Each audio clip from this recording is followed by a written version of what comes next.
يا مساء الفل ويا مساء كل حاجة حلوة، ازيكم عاملين ايه؟ مريم معاكم من قناة مياد رحيم سكالت. كل سنة وانتم طيبين. ايه اليوم الجميل دوت؟ ايه الوقفة العسل ديت؟ معرفش بصراحة، بقى انتوا تقولوا لي ايه الجمال ده.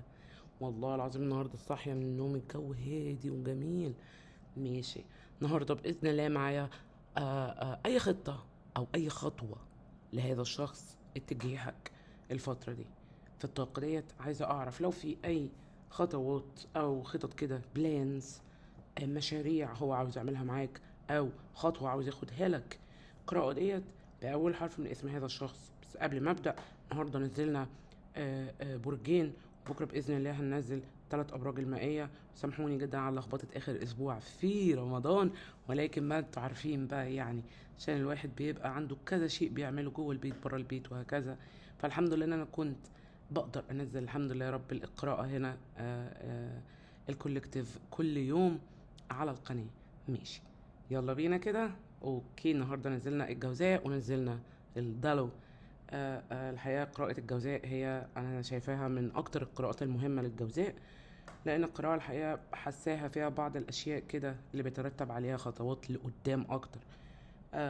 ماشي. المجموعة الأولى النهاردة هتكون بالحجر الأحمر، مجموعة الأبيض. المجموعة التانية اللبني. قراءة النهاردة بأول حرف من اسم الشخص دوت. ماشي، خلينا نتفق كده ان انا قراءتي مش بعملها لمجموعة معينة او لفئة معينة. بمعنى لو في قراءة لفئة معينة بقول، زي مثلا لو انتوا الاتنين بعيد عن بعض، او لو في خصام، دي فئة معينة، الناس المتخاصمة. اي قراءة تانية هتنفع سواء الشخص ده معاك بقاله 10 سنين، 20 سنة، او لسه متعرفين على بعض. لو حتى انت وهذا الشخص متزوجين، ايا كان قراءة اللي انا مش بحط لها ليبل، هي القراءة اللي بتبقى للجميع مش لفئة معينة. تمام.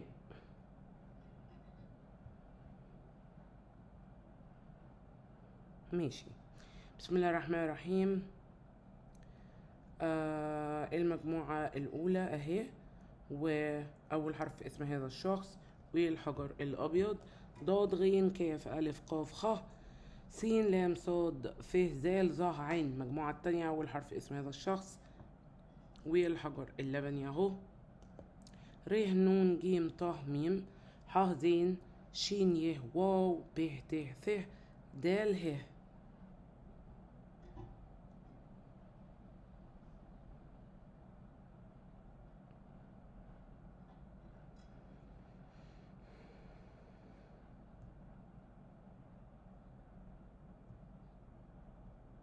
تمام.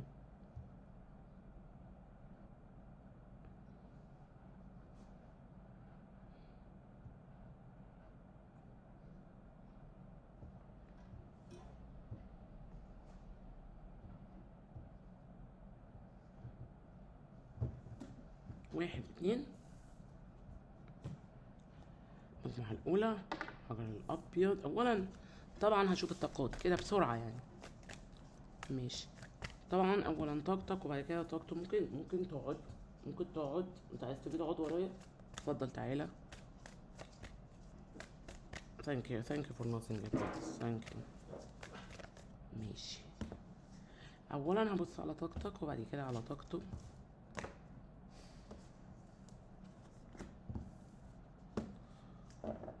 تمام.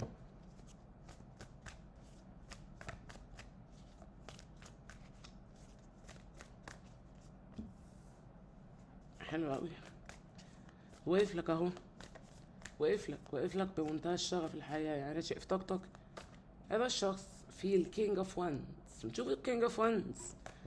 مش هو الفانسي كينج، يعني مش هو الكينج المظبوط قوي، يعني هو عنده الفلوس بتاعته كتير. عصبي، نار، ردود فعله سريعة. ماشي. السيفن اوف كابس. اعتقد انت هنا حيران في شيء اتجاهه. هو في طاقتك قوي، فمش عارفة ليه حاسة ان انت شاغل نفسك بزيادة شوية. آه اعمل ايه؟ انت هنا في طاقة اعمل ايه؟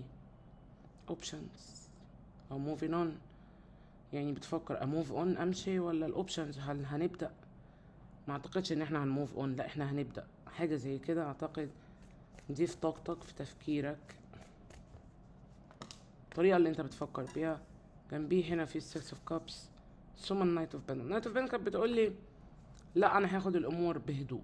يعني النايت اوف بنتكل هنا بتقولي لا انا حابب اخد الامور بهدوء. ماشي، مين اللي حابب ياخد الامور بهدوء؟ انت. يعني انت كنت في طاقة عاوز تعمل فيها حاجة بسرعة قوي، وبعد كده هو اقترحت على نفسك انك تهدى شوية، صح؟ وكأنك بتقول لا مفيش داعي ان انا استعجل، مش هستعجل. ده انت في حاجة دلوقتي بتربطك بينك انت وهذا الشخص. على فكرة هو مش النوع الصبور، يعني موجود لك هنا في كينج اوف كابس، في الكينج اوف وانز، في اول كارت ليه في طاقتك انت. جنبها السيفن اوف كابس. اعتقد انت كأنك مش عارف تقرر، يعني undecisive، مش عارف تاخد قرار، اقرب ولا ابعد. تعالى كده نشوف هو، او كمان مش بس اقرب او ابعد، لا يعني هل هياخد خطوة ناحيتي ولا لا؟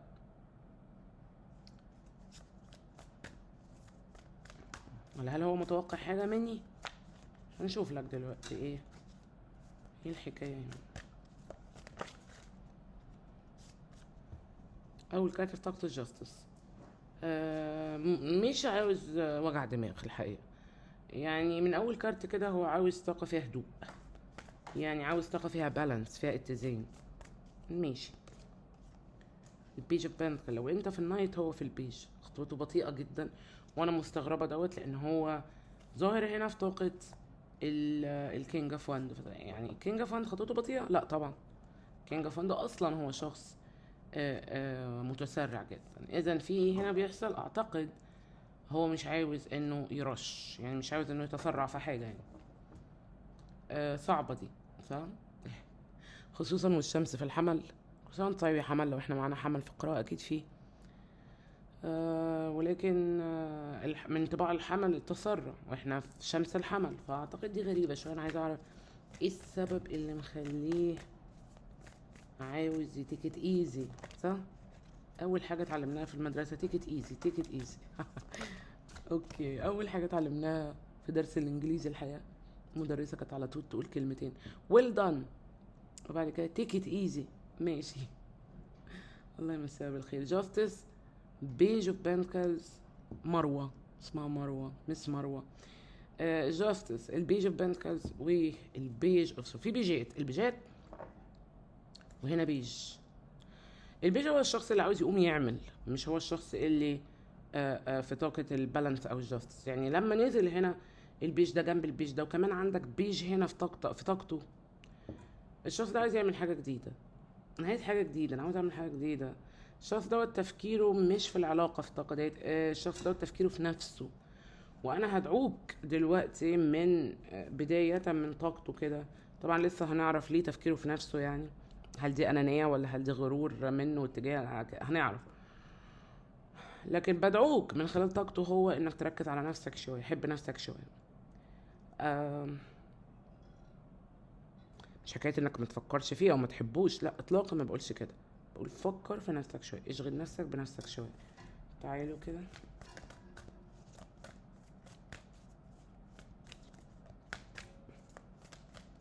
حابة انزل له كارتين كده في طاقته. ايه تصل، عرفت السبب في لحظة. كتر الف خيرك، يعني طاقتك واضحة اوي. ماشي. لان الموضوع وقف. فاعتقد تفكيره هو في انه ياخد خطوة. وقف برضو في خطط هنا، بس خطط لنفسه شوية.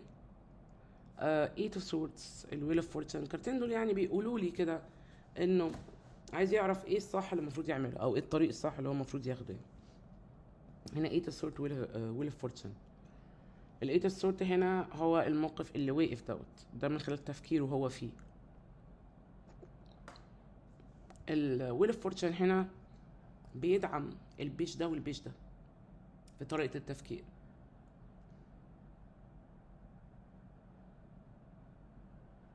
ده معناه ان هو، مش هقول زهق من كتر التفكير فيك، لا، مش عاوز يقعد يفكر في الموضوع، بس اذا هو قرر يحب نفسه شويه. يعني دي مش انانيه، ده حب نفس طبيعي، لانه لا نفسه بيفكر فيه كتير. فانا شايفه ان الخطوه ديت منه طبيعيه. تخيل انتوا موجودين هنا اهوت، ما بينكم كمان بعد. هو في الكينج اوف كابس، الفايف اوف بنتكل الرخمه ديت ما بينكم، وهنا للاسف الكوين اوف واند واو. ليه كده؟ في بعد هنا بالعافيه، يعني في اتنين هنا بعاد عن بعض بالعافيه.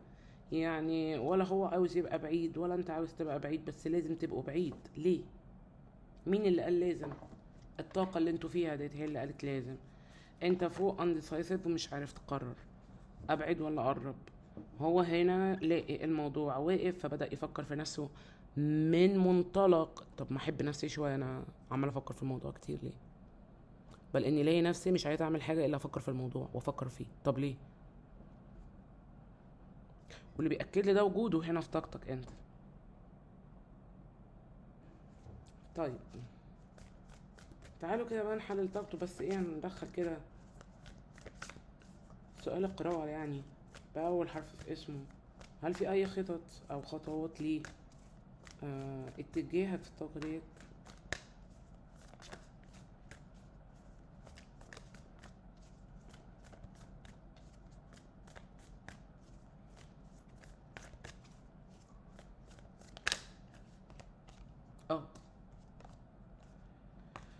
اه في حاجة بتجمعك بالشخص ده. هنا في توف كابس. توف كابس ديت قلت لكم قبل كده، خدوا بالكم هي بترمز لإيه. التوف كابس لما بتنزل الحياة هي بترمز للقاء أو احتكاك بينك انت وحد اللي بتحبه، الحد اللي في قلبك أو الحد اللي في بالك. فهو الحقيقة من أول كارت هنا أعتقد ده بيحصل قريب بينكم.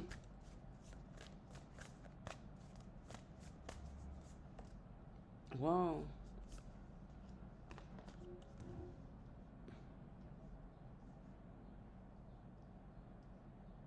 اوكي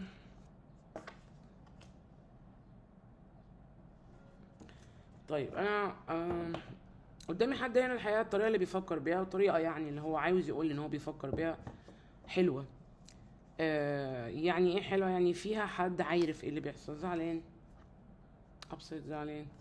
طيب على قد ما هو زعلان يعني شايفاه متضايق، يعني مقموص شويه من اللي بيحصل، لكن هو عارف انت بتعمل ايه. هو هنا فاهم، عارف ان في حب كبير في قلبك ليه، ده واضح. هنا السكس اوف وانز فيها انا لازم انتصر، مش حكايه بقى ان انا هنتصر على قلبي وان انا ابعد احطه تحت رجلي الكلام دوت. لا، هو ما بيقولش انك بتقول كده، لان الكروت دي بتاعتك انت من جواه. هو شايف انك اخترت انك تهيل، والحكايه في انك مادي ظهرك ده مش معناه انك بتبعد، ده معناه انك محتاج وقت لنفسك تهيل فيه وتستشفى فيه. انا بوافقه على دوت، بس في حاجه مش موافقاه عليها هنا، وهو انه هو ما اختارش يبقى بعيد، هو بس مش عاوز انه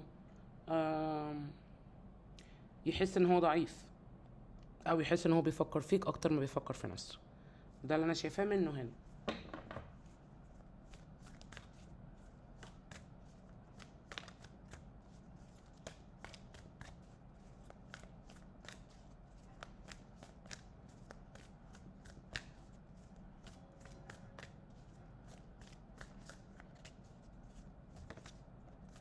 اوكي نايت اوف كابس. بالفعل هذا الشخص مش عايز يبقى ضعيف.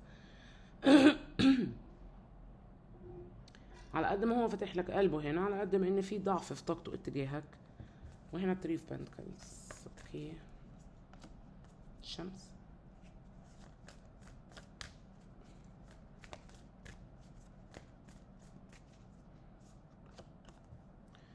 والناين اوف بنتكلز.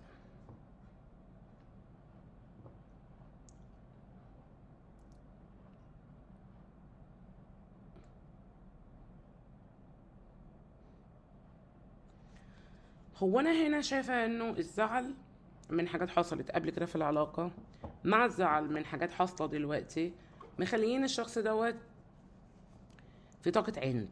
اه شايفين هنا هو مستنيك كينج اوف كابس والتري فن مستنيك.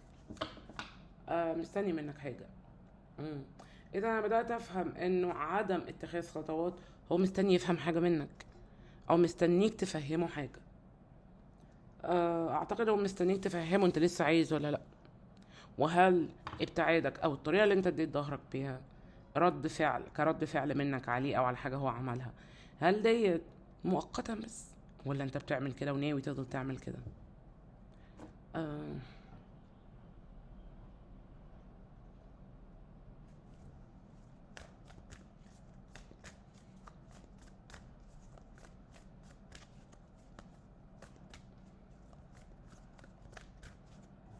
يعني على قد ما انا عارف انه الطريق ليه شيء هيخليه مبسوط او هيدخل شوية سعادة لقلبي حتى لو حب قد كده، الا اني مصمم اني اعند هنا.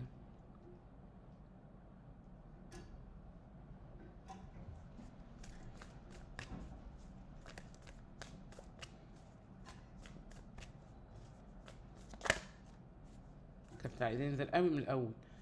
النايت اوف سورت عايز ينزل قوي، اوف واند عايز ينزل قوي من اول ما بدأت القراءة الحقيقة، يعني كأنه عايز يقول لي ان هو في خطوة هنا في الهوريزون، يعني على اعتاب ان هي تحصل هنا.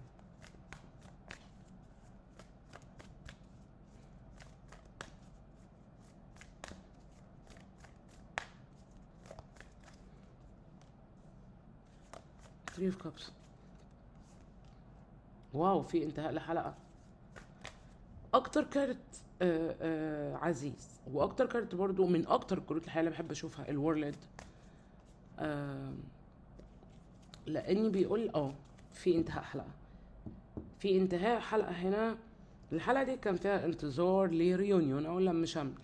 انتهاء الحلقة دي بيجي لك هنا في النايت اوف سورds، هذا الشخص قلت لك ان الكارت ده عاوز ينزل من الاول، قلت الكلام ده ولا لا؟ مش ممكن احنا نبقى في سيزون الحمل والنايت اوف سورد ما ينزلش. نايت اوف سورد هنا هو الرش، التسرع، رد الفعل السريع، اتخاذ خطوة سريعة، اكشن اورينتد. ماشي. في انتهاء حلقة هنا في بعدها بداية جديدة هو اللي بيعملها، او احتمال انتوا الاتنين بتشتركوا فيها بس بتتعمل منكم انتوا الاتنين.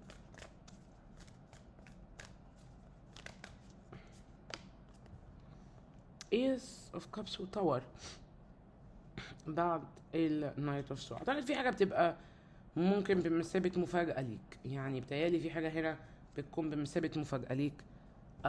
يا منه اتجاهك يا منكم انتوا الاتنين اتجاه بعض، بس دي حاجة بتحصل هنا بعد انتهاء الحلقة ديت.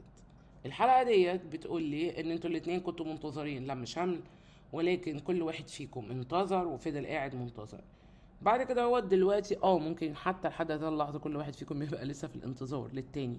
واحنا شفنا كينج اوف واند كينج اوف كاب هو جنب التلات التري في واند في تلات عصا هنا. حالا كنت لسه بوريهولكم وقلت لكم خدوا بالكم ان هو مستني.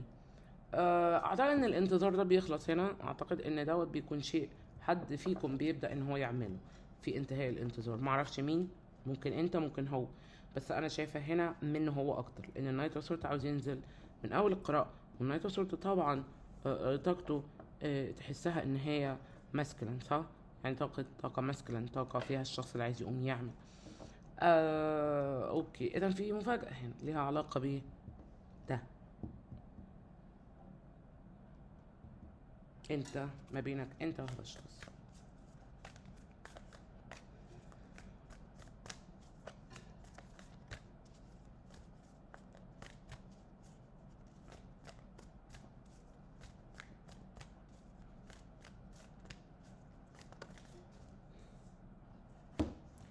النايت اوف هاند السيفن اوف سوردز في حاجة انت لسه متعرفهاش، اعتقد هي في طريقك في الطريق ليك دلوقتي. منه هو ده التخطيط دوت الاستراتيجي. هنا النايت اوف هاند اعتقد الشيء اللي هو مش موضحه. اوكي،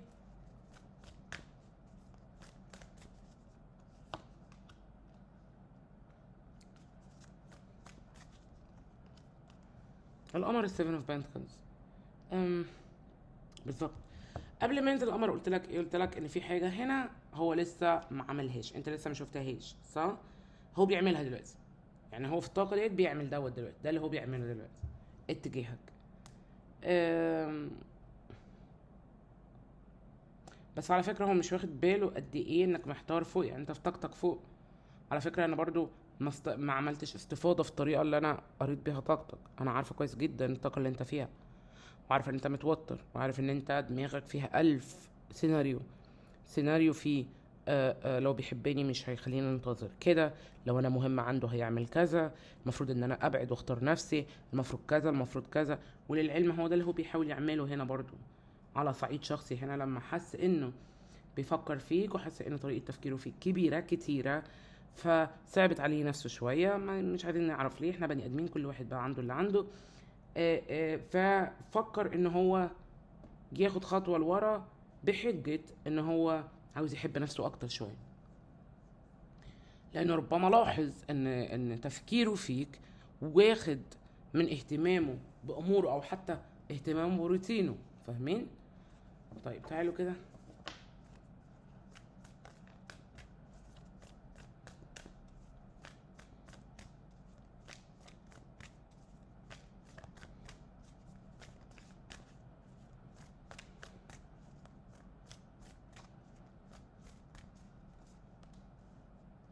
Five of Pentacles, ال Five Cups, ال Five of Pentacles, Five Cups. ليه كده؟ ال Eight of Pentacles الانتظار لسه مستمر لحد دلوقتي، يعني دي لسه اهو لسه بقولك الانتظار مستمر. نزل التريفند، هينزل هو بعده في King of Cup؟ لا، نزل Five One. طيب في لسه الانتظار موجود، يعني لسه انتوا الاتنين عاوزين الاكشن، لسه عايزين الحركة. انا فاهمة. لسه ما حصلتش، لا لسه ما حصلتش، بتحصل، يعني هي في طريقها ان هي تحصل دلوقتي. ده بيقول لي ان انتوا الاتنين مش على بعضكم، خصوصا في الايت اوف بنتكل وفي الستار هي الهارت ديزاير، او امنياتك القلبيه. الايت اوف بنتكلز الحياه، وهي الطريقه اللي البني ادم مستني بيها ان الزرعه يعني تثمر، صح؟ ان الثمره تثمر. طيب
يلا بينا ناخد لك كارت من هنا.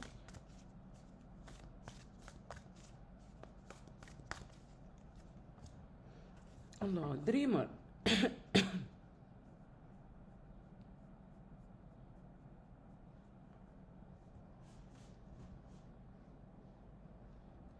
دريمر كارت جميل. دريمر بيقول لك طبعا كارت جميل غصبا عننا يعني. هو اول كارت في الميجر اركانا، يعني اكبر كروت في الطرود. بيقول لك امبريس يور ترو بيربس. ايه الترو بيربس بتاعك؟ ايه الهدف؟ ايه الهدف الرئيسي الاساسي بتاعك؟ ايه البيربس؟ البيربس بيختلف من شخص للتاني، صح؟ البني ادم وانس عارف البيربس بتاعه، خلاص حياته بتبقى ماشيه على الرايت تراك.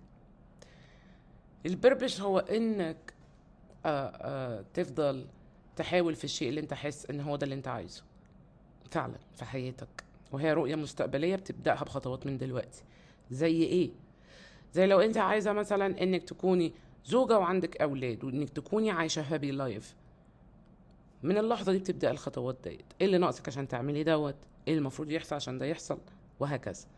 لو انت كل اللي في بالك واحلامك انك مثلا آه، آه، يبقى مثلا تبقي بتترقي في وظيفتك، وان وظيفتك تبقى شيء قوي او تتسندي عليه في حياتك يعني، تبداي الخطوات من دلوقتي من اللحظه ديت. هكذا البيربس هو لو انت مثلا لو راجل مثلا وحسيت مثلا انك لا انا مبطل الجيم مثلا بقالي 3 سنين، لازم ابدا اروح الجيم تاني واخد بالي من نفسي ومش عارف ايه، هتبدا من اللحظه ديت اول خطوات ترجع تعمل زي ما كنت بتعمل زمان. لو فعلا حاسس ان دوت شيء انت شغوف قوي بيه، يبقى ده البيربس بتاعك اكيد.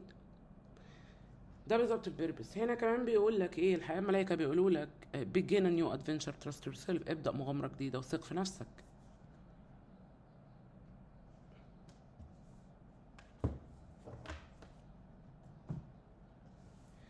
يلا كده اخد لكم 3 كروت من هذا الشخص باول حرف اسمه.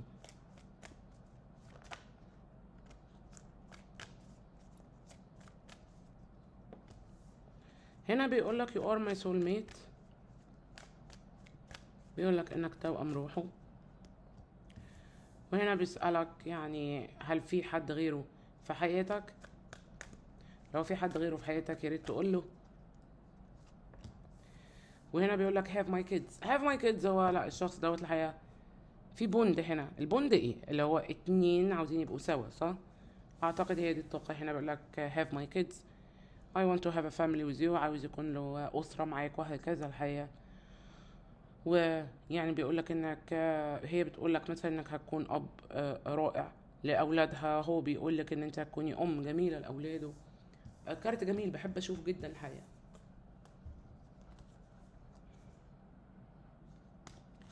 طبعا بشكر المجموعه الاولى، كل سنه وانتم طيبين، اشوفكم بكره ان شاء الله. يلا بينا كده المجموعه التانية والحجار اللبني. يلا بينا كده. طبعا الاول يعني هبص على طاقتك الاول وبعد كده طاقه هذا الشخص.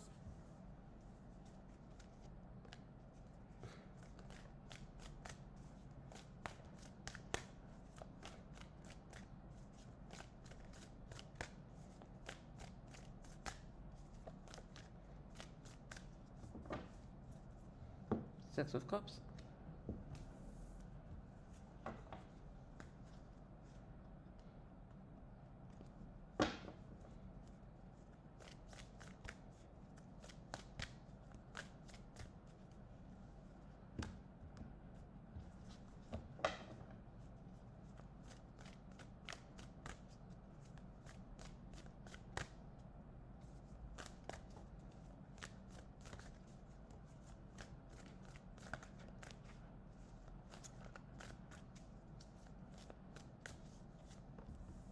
Judgment. بتاخد قرار صعب. Nine of Cups خدته بالفعل. انت خدت قرار صعب. هو يعني مش صعب قوي، يعني لو انت بتقولي على القرار ده انا مش هشوفه صعب، لكن بالنسبة لك انت وبالنسبة لحد جنبك هو قرار صعب انت خدته. هل القرار ده عملت حد بلوك؟ ده مش صعب، ده مش قرار صعب، ده رد فعل متسرع. ماشي، اعتقد ده اللي بيحصل دلوقتي. شايفين؟ طيب خدت قرار واعتقد نفذته، عايز ترجع فيه سيادتك او ربما رجعت فيه بالفعل. هل فتحت له البلوك تاني ومستني ان هو يكلمك مثلا؟ وهنا الناين اوف كوينز. ايه ده؟ هو انتوا الاتنين عاملين بلوك ولا ايه ومستنيين ان انتوا الاتنين تكلموا بعض تاني؟ هنا في خناقه حصلت، في مشكله حصلت. على اثر المشكله ديت تعبت قوي نفسيا انت، واعتقد خدت بعض الوقت بعيد، وبعد كده هو رجعت تاني فتحت مثلا البلوك لو كنت فعلا عامل بلوك يعني. بس في زعل هنا، مش حكايه زعل، في حزن، في حد حزين هنا. في حد هنا بيقول حاجه كده، بيقول حاجات ملهاش لازمه. في حب كمان كبير هنا. انا مش عايزاك تقول الكلام ده لنفسك، انا مش حابه ان انا اردد الكلام، عشان يعني لو في ناس ما قالتهوش لنفسها ما تقولوش لنفسها، ومش لازم ان انا اسمع ان انا اسمعكم الكلام ده. بس هنا انت كأنك ندمان على وقت فاتك، او على زمن عدى ما بينك انت هذا الشخص، مثلا ما حصلش حاجة فيه، او حتى لو في حياتك انت لوحدك. معرفش، ده اللي انا شايفاه هنا. آه كل يوم كل لحظة في معجزات، وكل لحظة تقدر تعمل حاجة ما عملتهاش قبل كده. كل شيء ليه وقته. هنا الايت اوف بنتكل، انت هنا بتنزل من الناين للتمانية، من التسعة للتمانية، ونزولك من التسعة للتمانية مش حلو. ليه؟ لان انت هنا هوبفول جدا، وعندك امل في الدنيا وفي الشخص، وهنعمل كذا، نرجع لبعض. وهنا هو ماسك لك الايس اوف كابس، يعني ماسك بدايه جديده هنا اهو، وهي بدايات اهيت، شايفين البدايات. بس بعد كده بتيجي تنزل انت من توقعاتك اللي انت شايف ان هي ايوه هو ده اللي انا عايز افكر فيه، ودي التوقعات اللي انا عاوز اعيشها، او هو ده اللي انا عايز اعمله. فجأة واحدة بتيجي تعمل دروب كده، بتنزل توقعاتك شوية، او الشيء اللي انت كنت عاوز تعمله. ايه السبب في كده؟ احتمال بتدور عليه دلوقتي حاسس ان هو بعيد، او خدت خطوة، او عملت فعل او رد فعل في تسرع، فقاعد دلوقتي تقول اعمل ايه في اللي انا عملته دوت.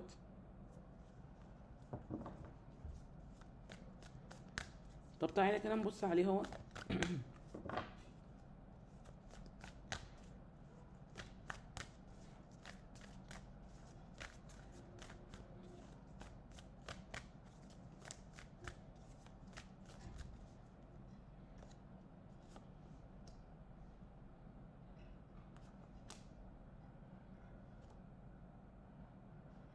فور اوف كابس، سيفن اوف وانز. انت مستني، انت مستني هنا اهو. آم،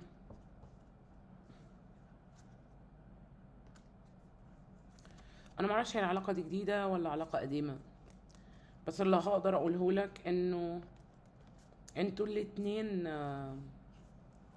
حسيتوا ان انتوا قريبين من بعض في وقت قصير من العلاقة دي، او من بداية العلاقة دي. لان في حد هنا بريبلاكس، في حد هنا مش عارف يعمل ايه، بيفكر. في حد هنا مقموص اوي، زعلان اوي، في حاجة مزعلاه اوي، وكأن في حاجة واقفة قدامه هنا.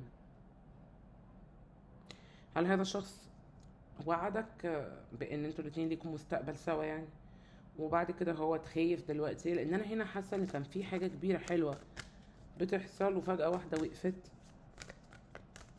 ما انتهتش بس وقفت، وقفت محتاجه تكمل.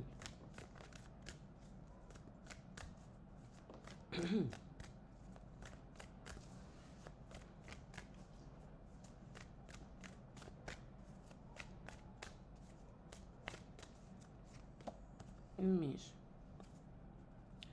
السيفن اوف وان هنا بينزل تاني. الشخص دوت يعني في الكينج اوف كابس عاوز يظهر لي نفسه قوي، وهو ظاهر في الكينج اوف كابس.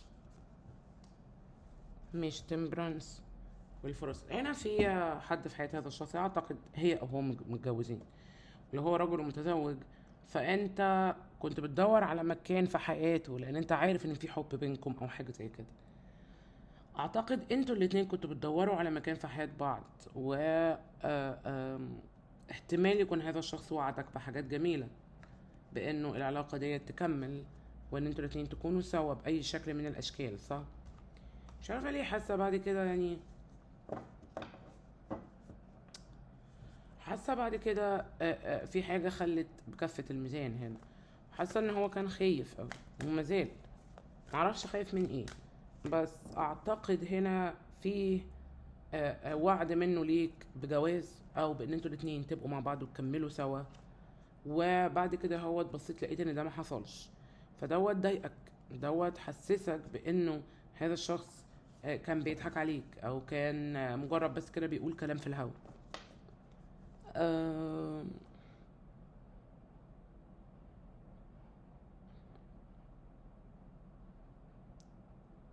لان هنا في حد عارف انك في طاقة استشفاء، وفي حد هنا بيقول لي انك متضايق منه، هو مش عارف اذا كنت هتسامح ولا ايه بالظبط، هو ما يعرفش.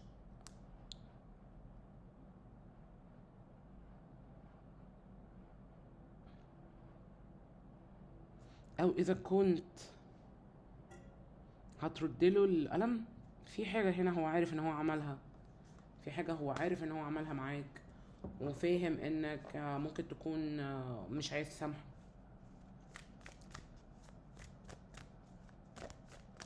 حاجة كده نشوف.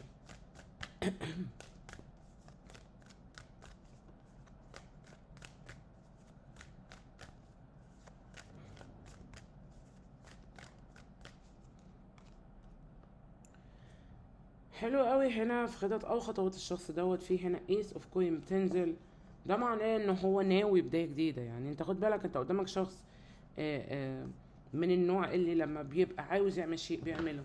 طيب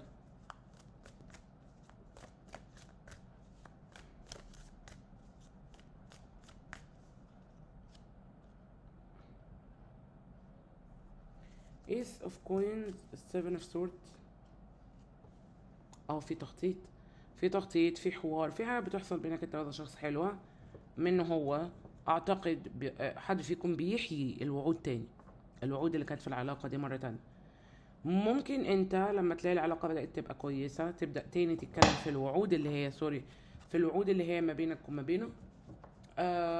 وتحصل مثلا حاجة زي مثلا تلاقيه هو بيتجاوب معاك فيما يخص الوعود دي.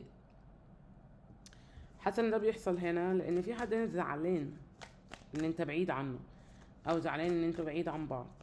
حسيت قاعد مستنيه مراقبه، يعني هل هيتكلم، هل هيبدأ، هل هيعمل. وحساك مستني بطاقة شوية فيها توتر.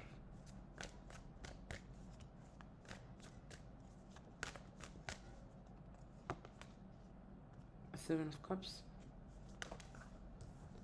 Seven of Cups والفول. الشخص فاتح قلبه جدا. Seven of Cups هنا اعتقد انه بيختار ان هو يفتح قلبه. يعني هذا الشخص هنا كأنه بيقول لي انا عارف انا عاوز ايه، انا عارف انا اخترت ايه، انا اخترت ان انا افتح قلبي. ان هو يفتح قلبه، ان هو يناقش معاك حاجة، او ان هو يقول لك انا موافق ان احنا نعمل كذا مع بعض، او ما عنديش اي مشكلة ان احنا نبدأ مع بعض من جديد، ان احنا حتى نحيي وعد او عهد من العهود. بس لما تلاقيه بقى، انت دي نصيحة مني ليك، لما تلاقيه بقى في الطاقة دي وهو فعلا هيخش فيها، بلاش تتقل عليه، او يعني بلاش تضغط عليه او تتقل عليه. يعني مش تتقل عليه، لا تتقل عليه. بلاش تتقل عليه قوي، لان هو هيخش في الطاقة دي. بس شايف هنا تو سورت بتقول لي ايه؟ تو سورت بتقول لي ان ممكن حد مشغول قوي بدماغه كده في اللي هيحصل، اللي ممكن يحصل او ما يحصلش. فاعتقد دوت شيء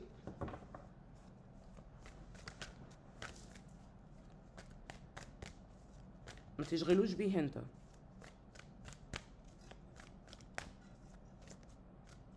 يعني ما توريهوش مثلا انك استغليت ان هو فتح قلبه، مع ان ده شيء حلو انك تستغل ان هو فتح قلبه، يعني لانك مثلا كنت مستني دوت.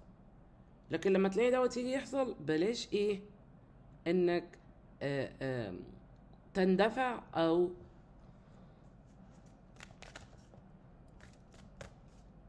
تضغط عليه.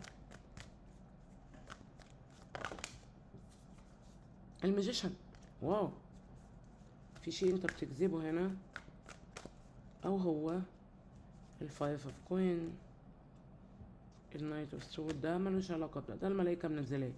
في حاجة حلوة بتحصل هنا بناء على شيء انتوا الاتنين بتجذبوه تجاه بعض.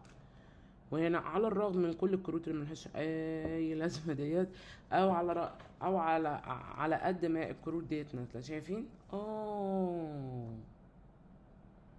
هو هنا في الكينج اوف وانز جنب التو اوف كابس، وبعدين التري اوف وان في انتظار، وهنا التري اوف كاب والشريط. هنا كروت جميلة.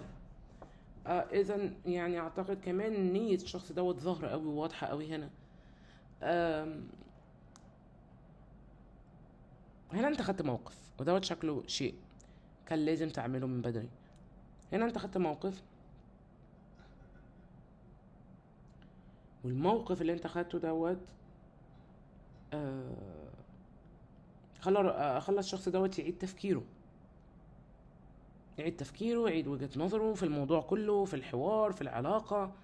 يقول ايه الصح، يفكر حتى، يبص يشوف ايه الصح، ايه اللي مش صح، ايه اللي المفروض كان يتعمل او ما يتعملش، ايه اللي المفروض اقدر اعمله دلوقتي. واعتقد هو ده فعلا اللي بيحصل في طاقته.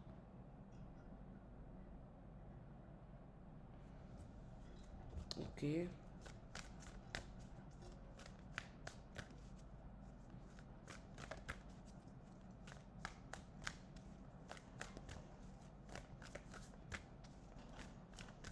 ملاحظاه هنا خايف، او كان في طريقة تفكيره، الطريقة اللي هو كان بيفكر بيها يعني، كان خايف قوي من الابتعاد ده، الفايف كوين.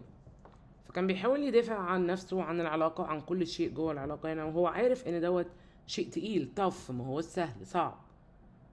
بس شايفاه كأنه صمم ان هو يبدأ يعمل حاجة. هو ممكن دلوقتي انتوا الاتنين تكونوا بتدوروا على يعني نفس الصفحة، ان انتوا الاتنين تبقوا على نفس الصفحة مع بعض يعني، انتوا الاتنين، لان هي دي كانت المشكلة في العلاقة دي. المشكلة هنا، بصوا انا هقول لك حاجة، هذا الشخص هربان من حياة هو ما كانش عاوزها في وقت من الاوقات ليك. ده مش معناه انه هيسيب الحياة اللي هو كان هربان منها دي، لا، هي حياة اتفرضت عليه، فلازم تكون في حياته. واعتقد لو الشخص ده في طرف تالت ويا انت هتقدر تفهم اللي انا بقوله لك ده. ولكن دلوقتي هو بيبص قدامه وقرر فعلا انه انت الشخص اللي هو عاوز يكمل معاه. ده مش معناه ان هو هيتخلى عن الحياة اللي انت لقيته فيها، لا، ده معناه انه هيعمل لك مكان في الحياة دي، في الحياة بتاعته ديت. وهو هنا متوقع منك انك توافق على دوت، وانا مش شايفة انك معارض، بس مشكلته هي في انه كان بيحسبها كتير، كان عاوز يعرف ايه اللي هيحصل، كان عاوز يفهم لو انت كنت زيادة في حياته، يا ترى دوت هيعمل ايه؟ يا ترى دوت هيخلي الاشخاص التانية يشوفوه ازاي؟ هيخلي المجتمع يبص عليه بانهي شكل؟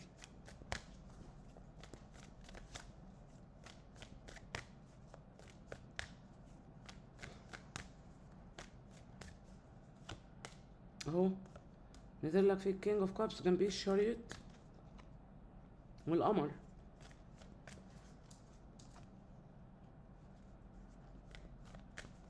كينج اوف كابس الشريط، القمر، التو اوف كابس، واو، تري اوف كابس. اهي المفاجأة، اعترض المفاجأة قدامك ماشي. وهنا هنا الكينج اوف سورت جنبيه التلات سيوف.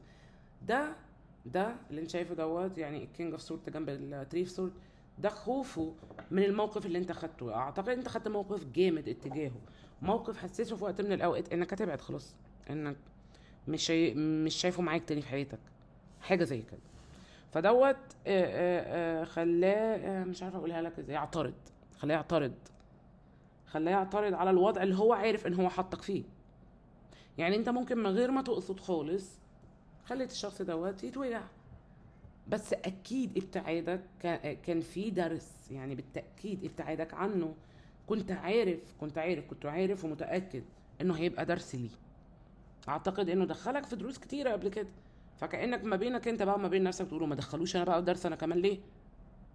لا، انا لازم اقف لنفسي هنا. انت فعلا ليترلي بالحرف وحرفيا كده يعني وقفت لنفسك. ايه ده؟ كل دي وعود، كلام طاير في الهوا؟ يعني انا كنت عيل صغير هو بيضحك عليه ولا ايه؟ لا، اعتقد ده اللي انت كنت عايز تقف لنفسك فيه وقدرت، لان دوت خلاه هو خايف دلوقتي. هنا شايفين بقى الكروت اللي انا لسه ما فسرتهاش؟ دي المفاجاه. هنا في مفاجاه، في حاجه حلوه هنا في الضلمه انت مش شايفها، دي الطاقه اللي في الضلمه الحلوه اللي انت مش شايفها. هنا كينج اوف كابس والشريط، هو هنا عايز العلاقه دي، هو هنا مش بيقول لك بس انا عاوز العلاقه دي، انا فاتح قلبي قوي، انا بحبك، انا حابك وحابب العلاقه دي. هنا التو اوف كابس، التري اوف كابس. تخيلوا الطلوع من التو للتلاته، من التو اوف كاب للتلاته، اروع من كده مفيش. لان في حب، هخليكم تفهموا المعنى اكتر، لان في حب، في عودة او في رجوع او في لم شمل. الكارتين دول ما بيقولوش الا كده.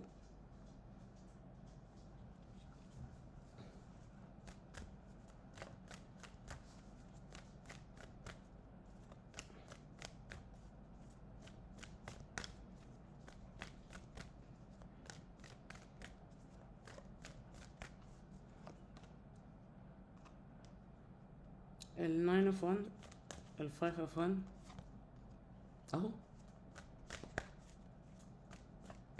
التري اوف سورد،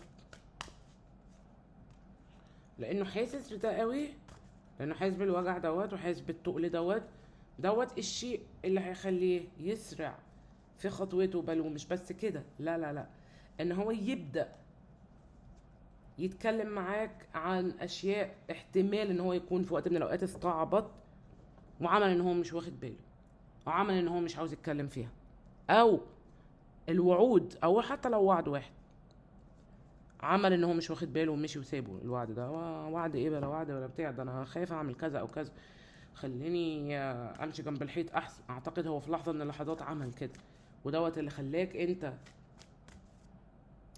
تقرر انك تاخد موقف منه، وكان موقف صح، لان هو اللي مخليه بيتحرك بالشكل ده دلوقتي.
جاستس كارت جميل جدا على فكرة، لانه الجاستس بيقول لك ايه، بيقول لك طيب take the time to review the details carefully. خد وقتك علشان تبص على التفاصيل بحذر. you will win in the end. انت هتكسب وهتفوز في النهاية. fair and objective decisions. انت بتاخد قرارات عادلة وفير. كارت رائع، يعني انا مش عارف اقول لكم ايه عن بالذات الارت بتاع الكارت دوت. وهما وصفين لك العدل بالسيف اللي نازل كده هيرشق في الارض، كأنه هو دوت اللي انت منتظره، كأنه هو دوت العدل اللي انت مستنيه. شايفين الكارت؟ بحب ابص في الكارت ده جدا، بحس بتوه ساعات، وهما مدخلينا في الغابة الغريبة دي، صح؟ كارت جميل. تعالوا كده اخد لكم من هذا الشخص اللي انت هتحطه في بالك كده كام كارت.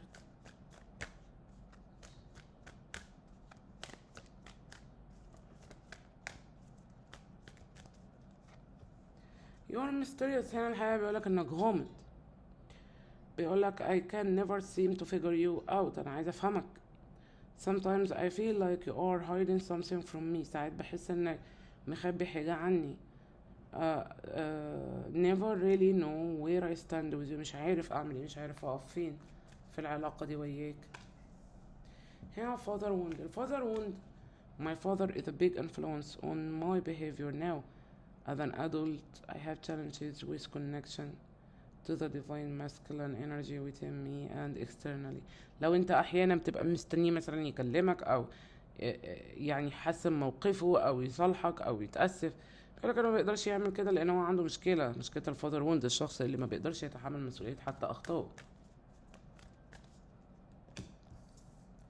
وهنا بيقولك جيلوسي، بيقولك انه غيور، بيقولك انه بالعافية بيقدر انه يتحكم في غيرته ديت. تعالوا كده ننزل لكم كارت كمان.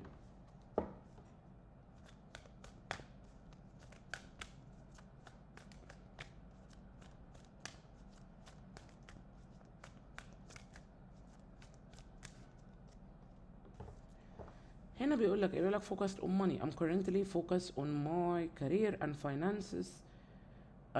My main priority is financial stability. عاوز يبقى financial stable او عاوز يكون stable ماديا. وهنا بيقول لك لوست، بيقول لك انه ضايع من غيرك.